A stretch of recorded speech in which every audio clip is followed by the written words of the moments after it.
Первая книга Царств, 2 глава, читая 27 стиха по 31. Я молюсь, чтобы Бог мне дал благодать закончить эту тему сегодня. И пришел человек Божий к Илию и сказал ему: так говорит Господь, не открылся ли я дому отца твоего, когда еще были они в Египте, в доме фараона? И не избрал ли его из всех колен Израилевых себе во священника, чтобы он восходил к жертвеннику моему, чтобы воскурял от фимиам, чтобы носил ефод передо мной. И не дал ли я дому отца твоему от всех огнем зажигаемый жертв сынов Израиловых? Для чего же вы попираете ногами жертвы мои и хлебные приношения мои, которые заповедал я для жилища моего? И для чего ты предпочитаешь мне сыновей свои, учишная себя начатками всех приношений народа моего Израиля. Посему так говорит Господь Бог Израиля: я сказал тогда, дом твой и дом отца твоего будут ходить перед лицом моим вовек. Но теперь, говорит Господь, да не будет так, ибо я прославляющий меня, а бесславящий меня буду посрамлены. Последняя фраза говорит: ибо я, Бог говорит, прославляющих меня, а бесславящих меня буду посрамлены. Очень серьезное заявление со стороны Бога. Бог говорит, Он прославляет прославляющие Его. И те, которые Его не прославляют, бесславящие Его, Бог говорит, Он посрамляет. Посрамит. Давайте задумаемся. Что мы делаем с Богом? Прославляешь ли ты Его или ты бесславишь Его? Бог прославляет тех, кто славит Его. Если вы почитаете Бога, если вы уважаете Его, Бог вам даст уважение. Вас буду почитать. Если вы любите Бога, вас будут любить. Если вы обеспечиваете Богу, если вы даете Богу, давайте Богу, то Бог вам будет давать. То, что вы ожидаете от Бога, во многом это зависит от того, то, что вы даете Ему. Вы слышите меня? Если вы хотите, чтобы Бог прославил вас, начните прославлять Бога. Видите, когда мы приходим на служение, и музыка играет, да? И люди поют здесь на сцене, это не просто песни. Вы слышите меня? Это не просто музыка. Это прославление. Что я сказал? Это прославление. Мы прославляем Бога. И то, что вы видите здесь, это не просто музыка, эстрадная музыка. Или джазовая музыка. Или любая музыка, как вы бы ни назвали ее. Мы знаем характер Бога. И мы делаем согласно Его слову. Мы знаем тайну, которую многие люди в миру не знают. В миру люди играют музыку, чтобы веселить себя. Но мы убиваем две зайцы одновременно. Мы прославляем Бога и мы получаем радость от этого. Поэтому я говорю, мы убиваем двух зайцев одновременно. Но самое главное, мы не просто веселяем себя, можно это делать дома. Но мы прославляем Бога, потому что мы знаем, когда мы Его прославляем, Он Есть такой, кто прославляет того, кто прославляет его. Он прославляет прославляющего его. Он посрамляет бесславящего его. Он уничтожает людей, которые горды относятся к Богу. Дорогой мой, тебе надо, когда речь идет о Боге, тебе надо забыть о всех твоих дипломах, тебе надо забыть о всех своих славах собственных, тебе надо забыть о всех своих достижениях и посчитать его, и смирять себя перед ним. Многие люди мучаются в миру, они говорят, почему мне так плохо? Неужели нет Бога на свете? Бог есть на свете. Но начни прославлять Бога, и ты увидишь, что Он тебя не оставит там, посрамлении. Или очень часто люди просят деньги, да? Они приходят, и они просят помощи, финансовой или физической помощи. Но мы говорим им, вы приходите к Богу. Они говорят, я голодный, а вы говорите, приходите к Богу. А это потому, что мы знаем характера Бога. Бог не оставляет посрамлений те, которые прославляют Его. Поэтому даже когда тебе очень-очень плохо, начни прославлять Его даже тогда. Потому что когда ты начинаешь прославлять Его, Он прославляет также прославляющий Его. Но если ты скажешь, что мне слишком плохо, что я не могу прославлять Его, то ты зашел в тупик. Именно там ты останешься, ты не вылезешь никогда. Но если там в тупике ты начнешь прославлять Его, у него есть слово Его, у него есть принцип, что Он всегда прославит, прославляющий Его. Он тебя не оставит там. Кто-нибудь меня понимает? Теперь, почему мы читаем эту историю с 27 стиха? Я проповедую сегодня на теме место почета. Место почета. Что за место почета? Когда мы читаем это место Писания, мы читаем о человеке, который зовут Илии. Аминь? Или. Этот человек был служителем Божьим. Он был священником Всевышнего. Он был священником Бога живого. Но где-то на пути, пока он служил Богу, он забыл прославить Господа. Он допустил ошибку. И именно об этом мы будем рассматривать. Об этом мы будем говорить сегодня. Это мы будем прославлять, это мы будем разъяснять сегодня. Что такое место почета? Место почета для Бога, о котором мы говорим сегодня, есть служение. Если вы пишите это себе. Вы заметите то, что я сказал в начале. Бог прославляет прославляющих Его. Правда? Теперь, Бог хочет прославлять всех Его детей. И из-за этого, благодаря этому желанию Бога прославить или прославлять всех детей Его, Он постановил, чтобы все дети Божьи могли служить Ему. Он дает нам возможности служения, служить Ему. То есть, через служение мы прославляем Его. Нашими делами, нашими служениями мы не оплачиваем Его за то спасение, которое Он дал нам.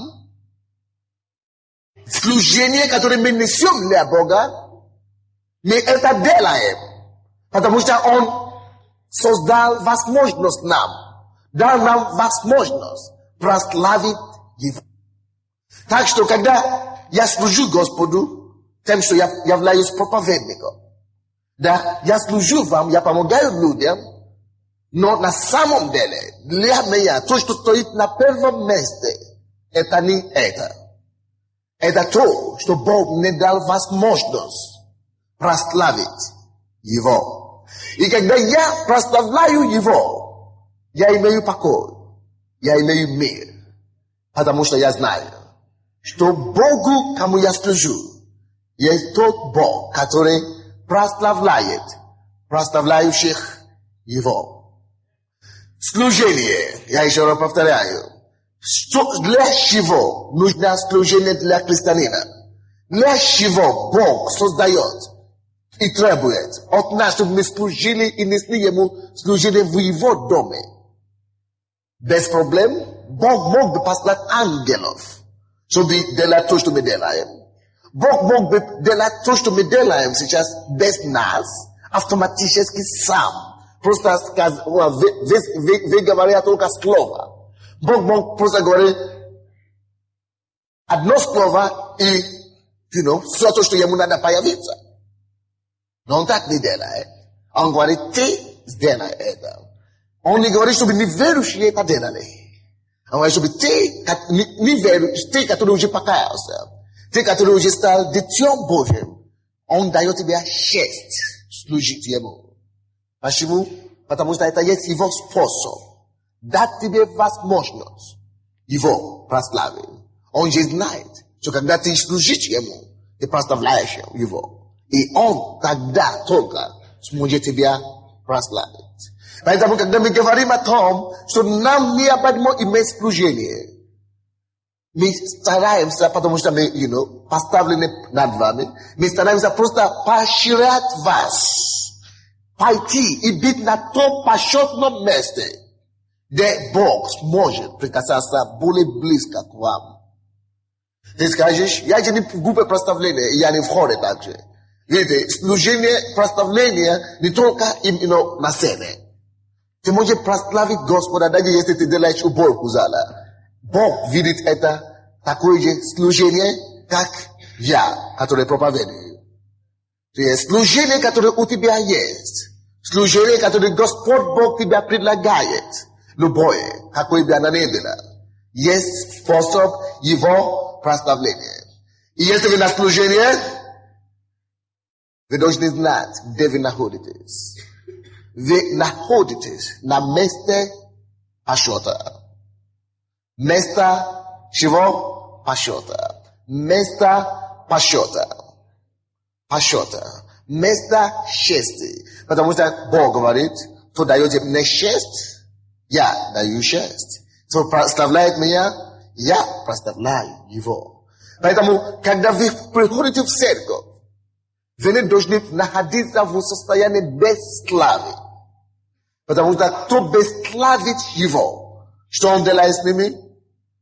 Он посрамляет их. Не то, что он начинает бить вас, не то, что он начинает уничтожать вас, но его близости нет с вами. Видите, я вам расскажу, что такое служить Господу. Служить Господу, Господь это царь, правда?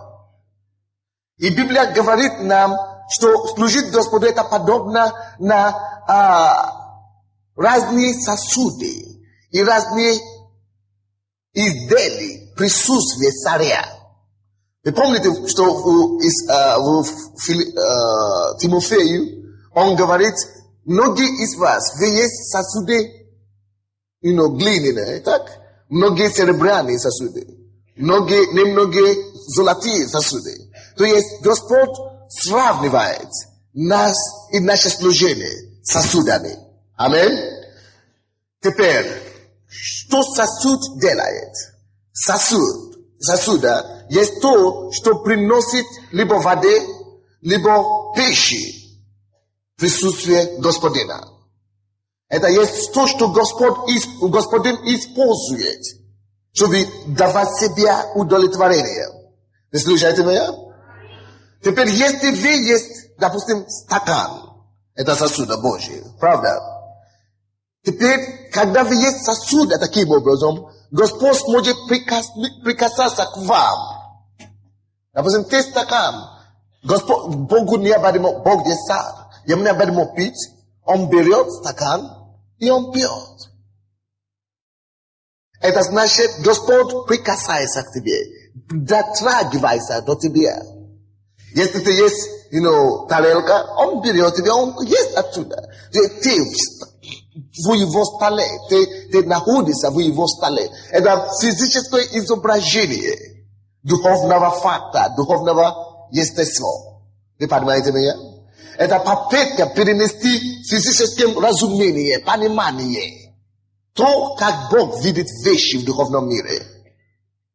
Поэтому Бог часто называет его служителей, вы знаете как? Сосуды. Почему сосуды? Потому что они находятся в его столе. Теперь, все верующие, поймите это правильно, все верующие люди находятся в его доме, духовном доме, в Царстве Божьем, правда? Мы все там. Но не все верующие находятся на его столе. Кто-нибудь меня понимает? Только его служители являются его сосудами. Только его служители находятся у него на столе. И когда Господу нужно что-то, он прострагивает его руку. Поэтому он говорит через служителей. Поэтому он использует и употребляет служителей. Почему, допустим, может быть, вы задумались когда-нибудь? Почему Бог часто может служителям раскрывать? Допустим, когда я прихожу сюда, но я это не делал сегодня, но я все равно видел проблемы, которые были в зале. Я видел ситуации в жизни людей. Я это часто вижу. Почему?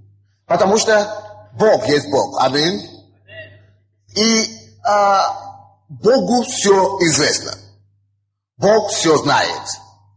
Когда Господь что-то делает, Он дает приказы ангелам и так далее. Он говорит и так далее. Но если я есть его сосуд, конечно, есть разные сосуды. Есть глиняные, есть золотые, есть серебряные и так далее. Так?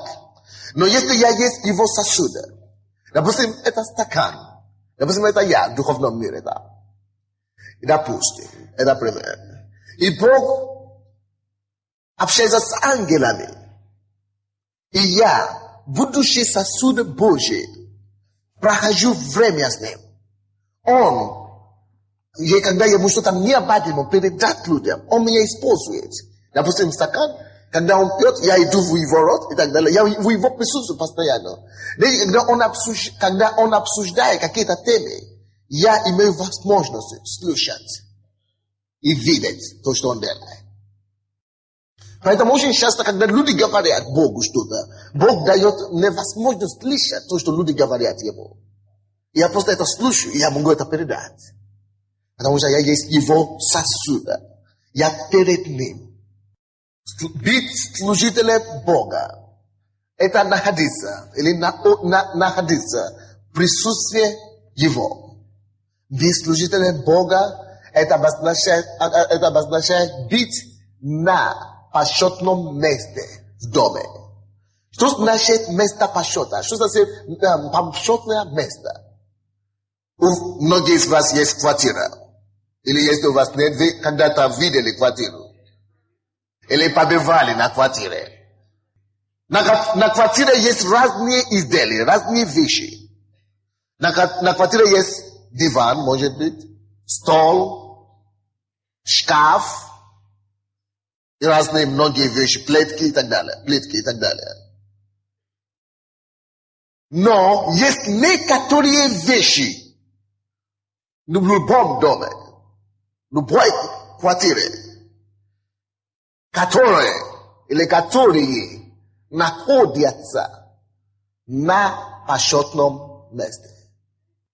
Допустим, когда вы входите в большинство квартиры, вы можете заметить или замечать огромный шкаф с какими-то сосудами, интересными изделиями. Особенно женщины, они гордятся, что они хозяйка, и у них все это есть. Это почетные вещи, которые обычно находятся в почетном месте.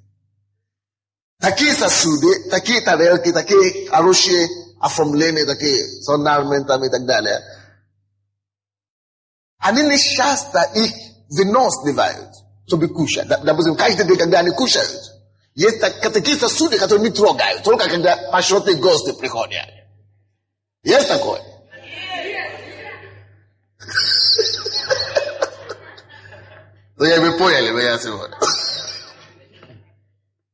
Почему вы сознательно не выносливаете все сосуды сразу? И используете каждый день для детей, для ребенка, для всех?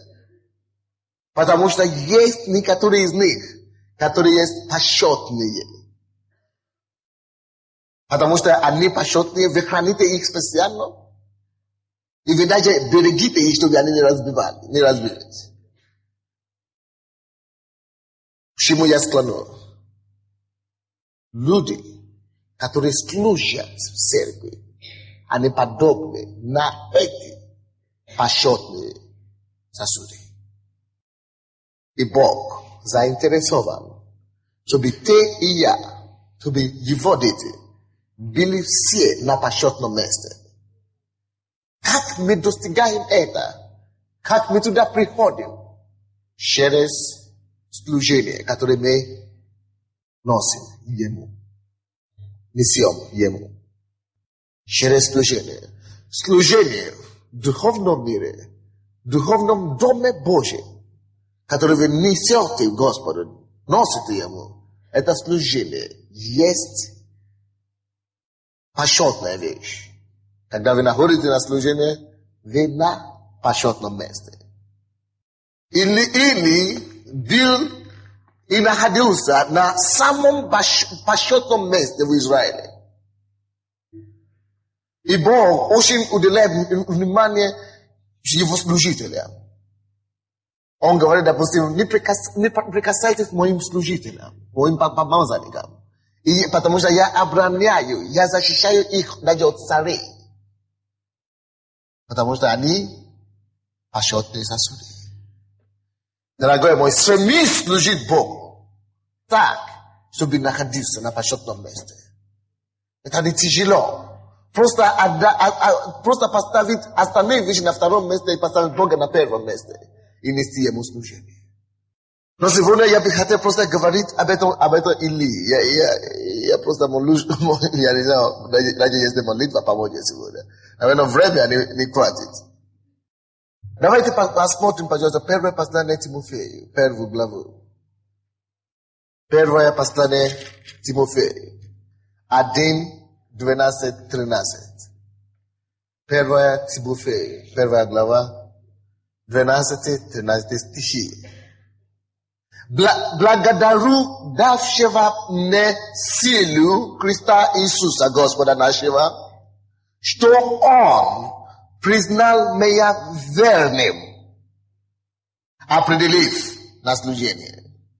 Меня, который прежде был хулитель и гонитель и обидчик, но помилован, потому что так поступал по неведению в неверии. 12 стих говорит. Апостол Павел говорит о себе, о его жизни. И он говорит, я благодарю, если у тебя есть служение в Доме Божьем, в церкви. Это есть повод уже, чтобы ты каждый день был полон благодарения Богу. Видите, он не сказал, что я поставил себя на служение. Он говорит, Бог признал меня верным и определил.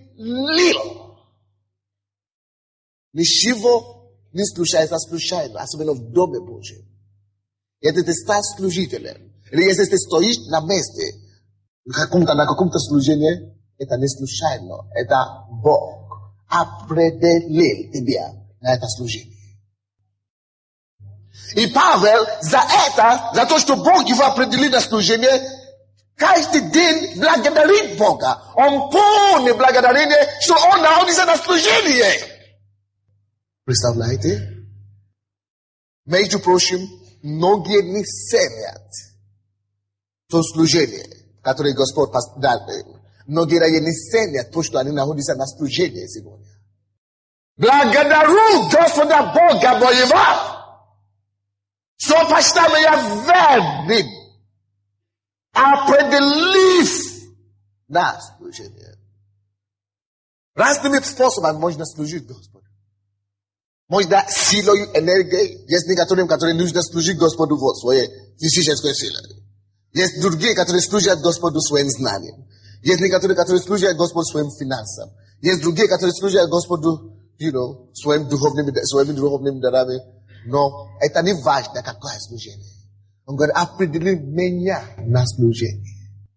Благодарно ли твое сердце? То, что Бог определил тебя на служение. Он говорит, я, бывший гонителем церкви, прежде чем ты пренебрегаешь или прежде чем ты пренебрегаешь твоему служению, задумайся сначала, откуда Бог тебя вытащил. И вспомни, что тебе надо быть благодарен. Никогда не рискуйте пренебрегать служение Богу. Даже на самом последнем месте в церкви или где бы то ни было. Всегда видите это как честь. Всегда благодарите Господу за это. Всегда наполните себя радостью и благодарением, что Он посчитал вас и определил вас на служение. Теперь, может быть, вы здесь, и вы уже ходите в эту церковь несколько раз, и у вас нет служения в церкви, поднимите ваши руки, пожалуйста. Человек 500. Вас много. Находите это почетное место. Опустите руки, слава Богу. Находите это почетное место и займите им. У нас есть брат, который занимается служением. Встань, пожалуйста. У нас 20 новых служений, которые вы можете заняться. Подойдите к нему, он поможет вам. Или через ваши домашние группы. Аллилуйя. Что Он признал меня верным, определив меня на служение. Слушайте, пожалуйста. Что Бог призвал или признал Павла верным. Какой отсчет у Господа есть для тебя в твоем служении сегодня? Как вы думаете? Вы думаете, что Бог посчитает вас верным? Может быть, вряд ли. Давайте посмотрим жизнь этого Илия. Бог его не посчитал верным. И я вам покажу, какая причина была за это. Почему Бог его не нашел верным. Вернемся, пожалуйста, к первому царству, книга Царств. Первая книга Царств, 2 глава, откуда мы начали. Вы, конечно, уже привыкли ко мне, что когда я учу или проповедую, что там, где мы начинаем, мы возвращаемся туда постоянно. Так что не закрывайте это место, мы вернемся. Аллилуйя. 2 глава, где мы читали, 28 стих, давайте будем читать. И не избрал ли его? Это Бог говорит. Не избрал ли я его из всех колен Израиловых себе во священника, чтобы он восходил к жертвеннику моему, чтобы воскурял фимиям, чтобы носил ефод передо мной. Видите, это есть, слушайте, это есть прообраз того, что я вам только что назвал, так? Ефод и фимиам и так далее, они есть те вещи, которые, они есть как сосуды, разные сосуды. И Бог говорит, что я избрал тебя, чтобы носить эти все разные сосуды передо мною. Скажите, пожалуйста, где Бог находится? Сейчас и в Ветхом Завете, где Он находится? И сейчас находится. Он здесь, в Духом Святым, но Он в основном там на небе, правда? Он только духовно здесь, но Он там на небе, так? Но тут же Бог же говорит, чтобы эти люди носили эти сосуды перед Ним. Потому что Бог смотрит на служение как стол, а не как da stol i sasude ljudi, kak sasude которые ходят перед ним. То, что я уже вам объяснил, так? Так, Бог избрал этого человека, чтобы ходить и носить эти сосуды перед ним. И что случилось? 28 вторая часть. И не дал ли я дому отца твоего от всех огнем сожигаемых жертв сынов Израиловых? 29 стих. Для чего же вы? Он спрашивает, Бог спрашивает у служителей.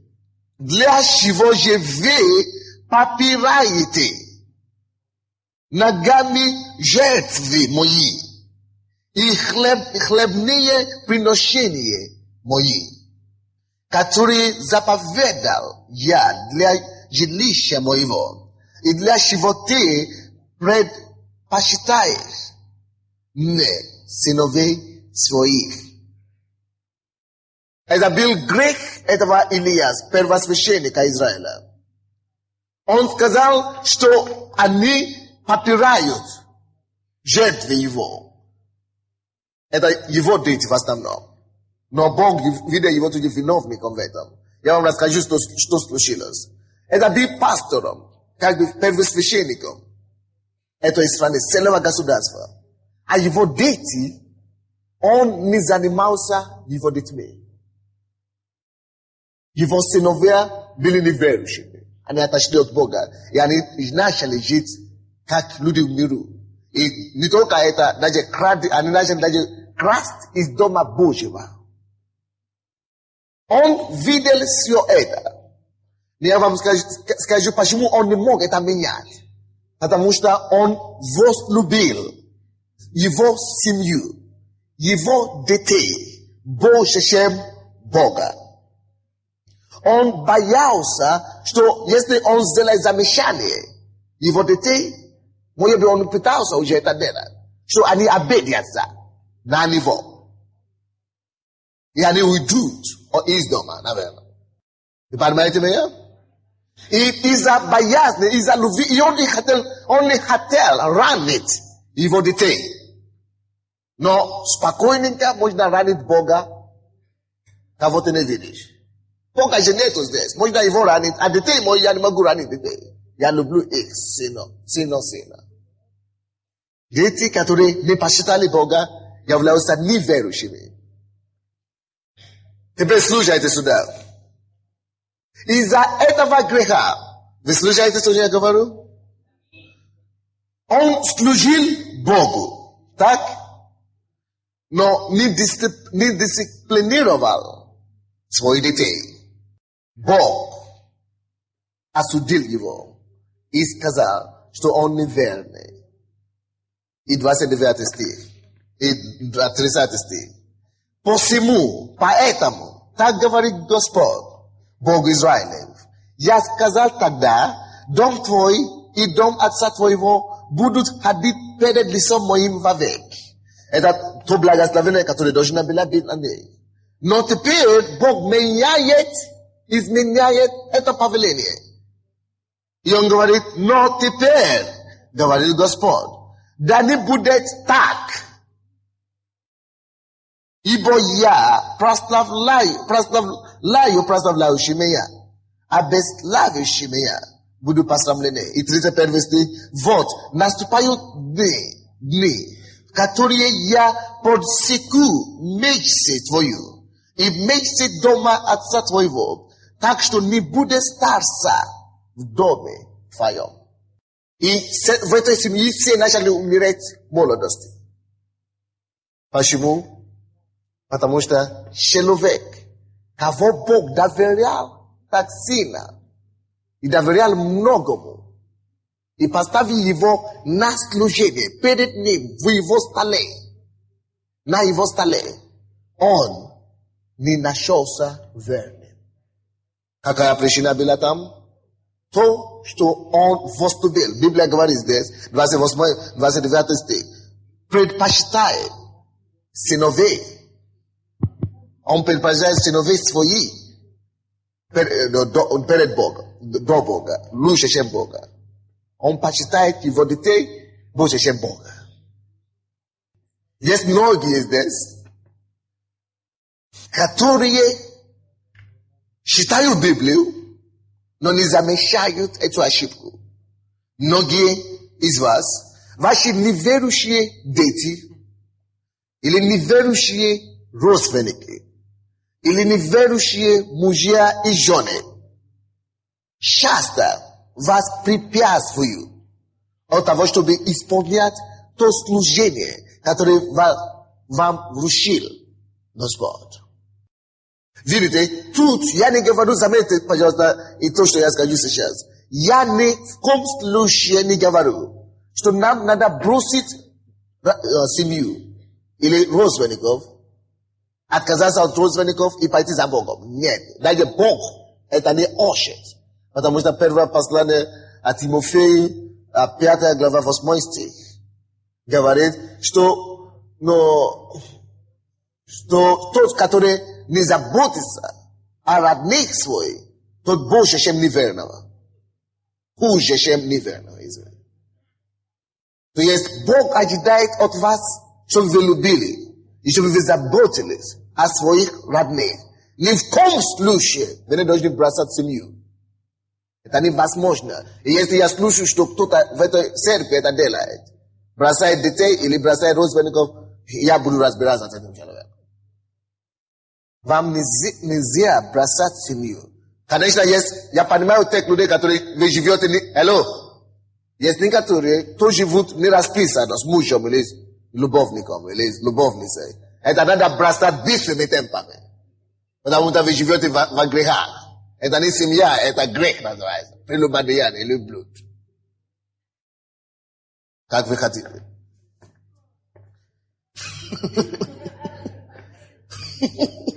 Так что таких нужно бросать. Но я говорю о семье, о законной семье.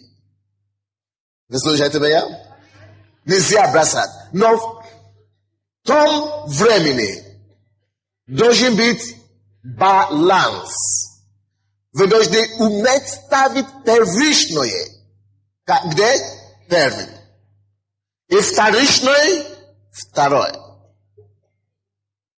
Первичное должна идти наша любовь к Создателю. Потому что если бы не Он дал вам эти детей, вообще, куда ты? Если Он не даст тебе, если Он тебе не дал этого ребенка, тебе не нашел все равно. Поэтому мы любим Его больше. Все то, что мы имеем, это Он нам дал. Мы обязаны это Ему. Поэтому то, что Он дал нам, не должно препятствовать нам служить Ему. Получается, Он виноват, что Он вам дал это. Поэтому Он не дает вам что-то, чтобы потом эта вещь препятствовала вам от служения Ему. Наоборот, Он хочет, чтобы то, что Он дал вам, способствовало ваше служение Ему. А если это какой-то наглый какой-то не хочет, пускай Бог разберется с ним, но я пойду служить Богу. Но вы не бросайте их, вы молитесь за них, вы заботитесь о них, вы делаете свои обязанности. Аминь. Аллилуйя. То есть это есть одна главная причина, почему многие люди пропускают их призвание и не исполняют, и попадают, и падают с места почета. Помните, есть место почета на служение. Бог снимает людей с служения часто. Они падают с места почета по разным причинам. Это одна из причин.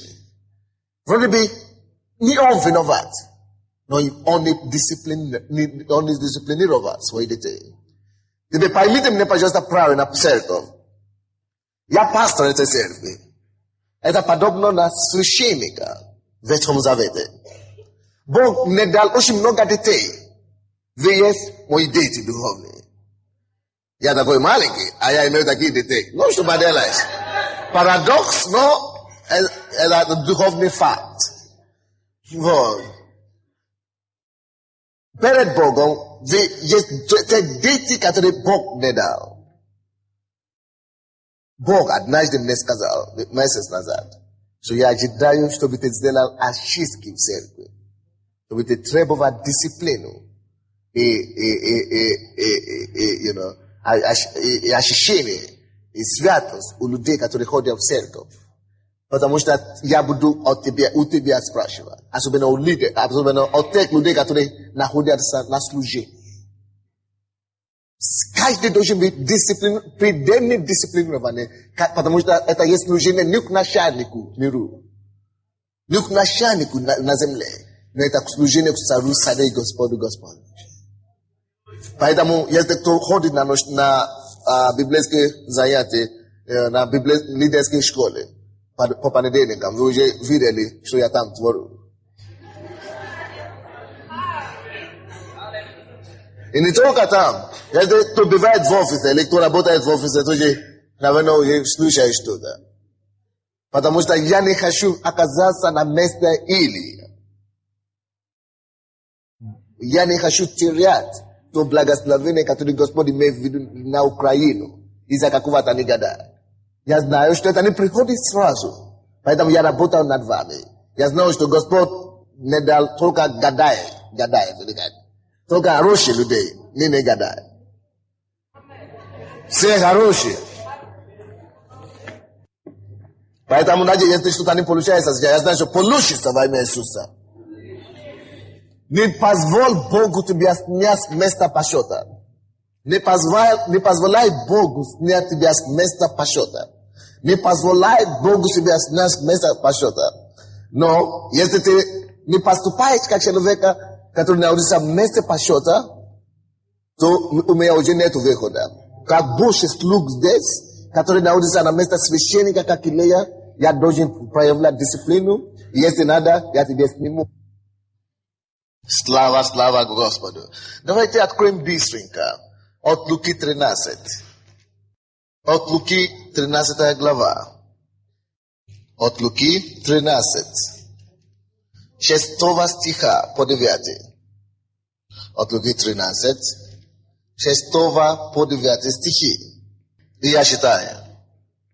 И сказал эту притчу, некто имел, Иисус говорит притчу, некто имел в винограднике своем посаженную смоковницу и пришел искать плода на ней и не нашел. Вы слышите?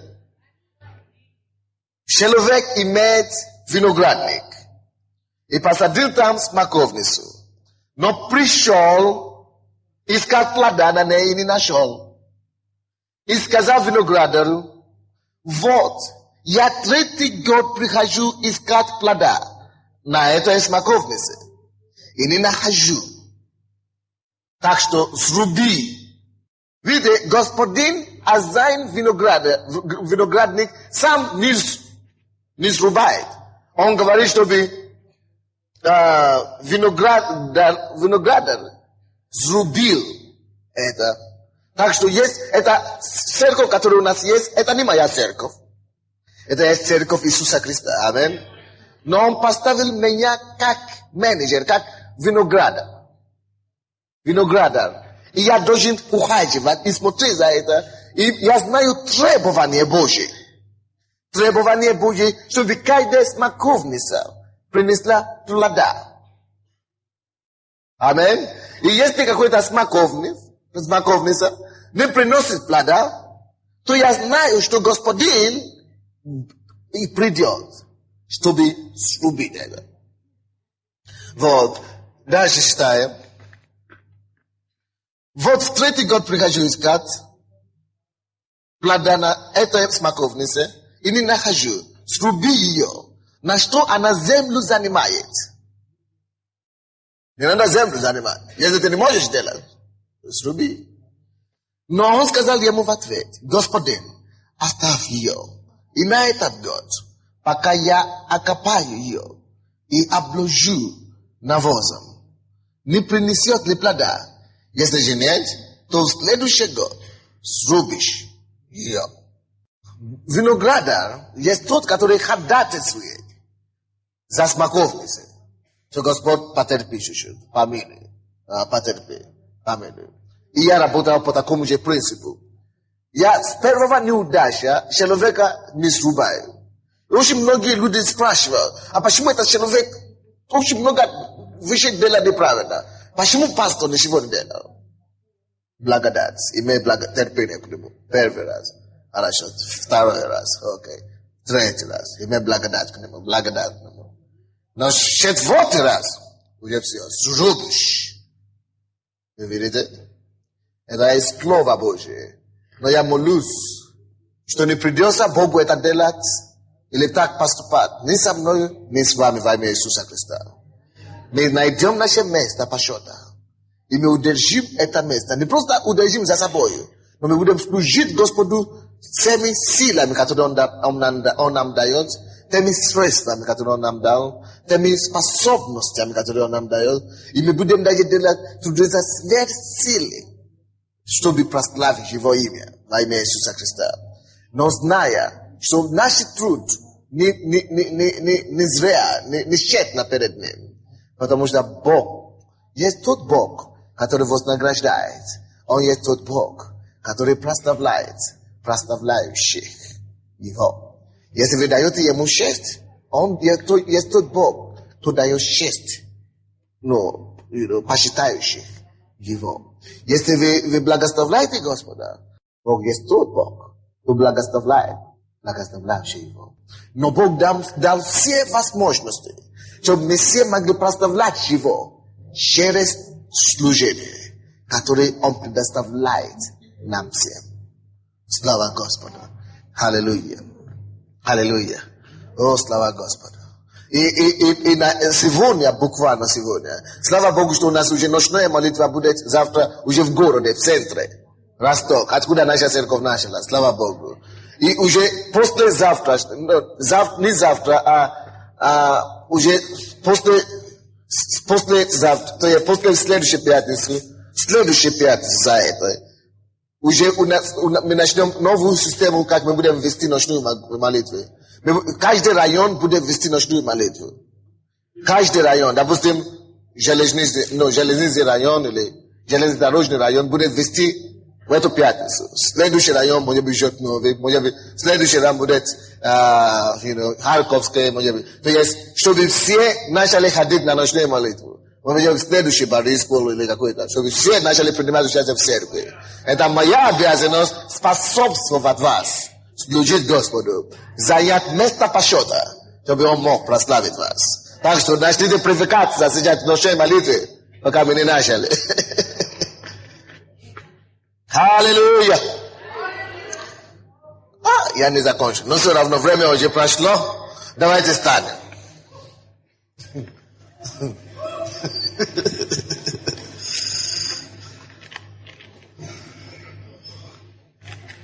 Слава, слава, слава Господу. Слава Господу. Аллилуйя.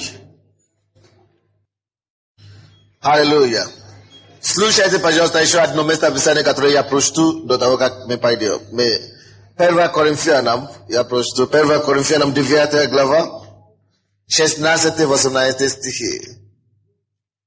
1 Коринфянам 9 глава. 9 глава, с 16 по 18 стихи.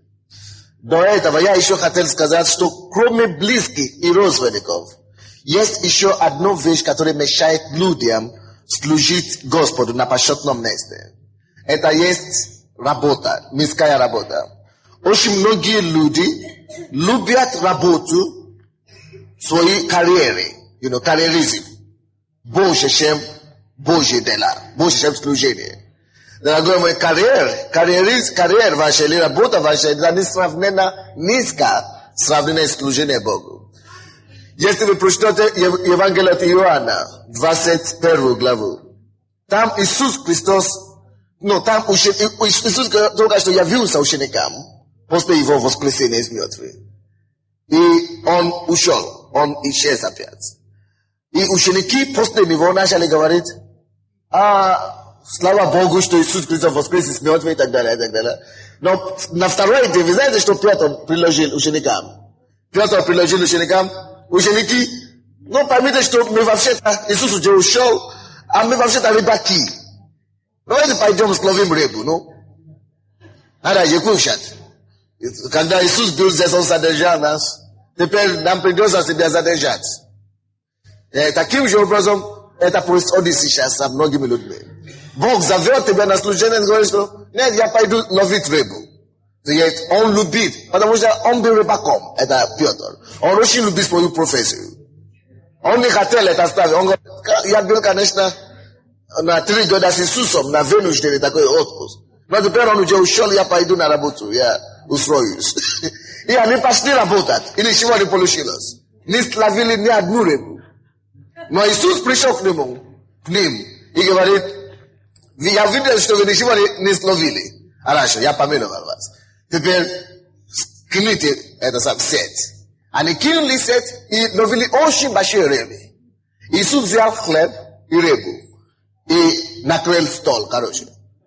И говорит, давайте покушаем. И когда он кушал с ними, он обратился к Петру, потому что это начало от Петра. Это он сам такой опытный рыбак. И он говорит ему, Петр, ты уже забыл, что я тебе сказал, когда я тебя первый день призвал? Что ты не будешь ловить Божий рыб, но что ты будешь уже ловцом человеков. Ну, людей. Ловцов людей. А Петр говорит, а что мне делать? Он говорит, любишь, Иисус показал пальцу на рыбе, которые они словили, да? Потому что, наверное, Петру так было хорошо. Им было приятно, что столько рыбы мы словили сегодня. Слава Богу, аллилуйя. А Бог говорит, смотри на эти рыбы. Любишь ли ты их больше меня? Любишь ли ты их больше меня? Иисус указывает на руку или пальцу на ту вещь, которую всю жизнь Петр любил. Он любил свою работу, он любил свою профессию, он любил ловить рыбу, он любил свою карьеру. Но теперь время пришло, когда мы все с вами должны поменять местами. Между нашими увлечениями, работами и карьерами с Богом. Бог должен стать на первом месте. Это не говорится о том, что бросить работу. Если Бог тебе не сказал бросить работу, не бросай работу. Работай. Но любовь в твое сердце должна принадлежать не работу, а Богу прежде всего. Место должно быть поменяно. И он говорит, если ты любишь меня, Петр говорит, я, конечно, тебя люблю, я не верю. Еще раз он задал этот вопрос. Он говорит, я тебя люблю, Господи. Я не верю. Еще раз. Он говорит, я тебя люблю. Хорошо. Тогда паси avec moi. Брось это, кстати, и иди паси avec moi. Поэтому одна вещь, которая еще мешает людям исполнить волю Божью в их жизни, есть что? Вы поняли. Я прочту это в Коринфянам. 9 глава, 16 стиха по 18. Просто слушайте. Ибо, если я благовествую, то ничем не хвалится. Потому что это необходимая обязанность моя. Алло? Ибо если я благовествую, если я служу Богу, ничем не хвалится. Это значит, я не могу прийти к Богу, чтобы сделать карьеру с проповеди, служение. Слушайте меня, пожалуйста, очень внимательно. Скажите, служение есть служение. Карьера есть карьера. Работа есть работа. Мы не сможем делать из служения карьеру. Это служение Богу. Аминь. Ты не сможешь хвалиться тем, что ты служишь Богу. Или гордиться этим. Библия говорит, что хвалящийся хвалит Господу. И Павел говорит здесь. Ибо если я благовествую, то ничем не хвалится. Потому что это необходимая обязанность моя. И горе мне, если не благовествую. Павел говорит, горе мне, если я не служу. Сможешь ли ты говорить это сегодня, что горе тебе, потому что ты не служишь Богу? Горе мне, если я не благовествую. Ибо, если делаю это добровольно, то буду иметь награду. Скажите, когда человек будет иметь награду в служении Господу? А если не добровольно, то исполняю только верное неслужение. За что же мне награда? Если не добровольно, зачем тогда тебе награда? За то, что проповедую Евангелие, благовествую о Христе, безвозмездно. Не пользуюсь моей властью благовествования. Поэтому горе мне, если не благовествую. Вот вместе свои руки поговорите с Господом. Что вы хотите служить Ему. Вы хотите стать на почетном месте.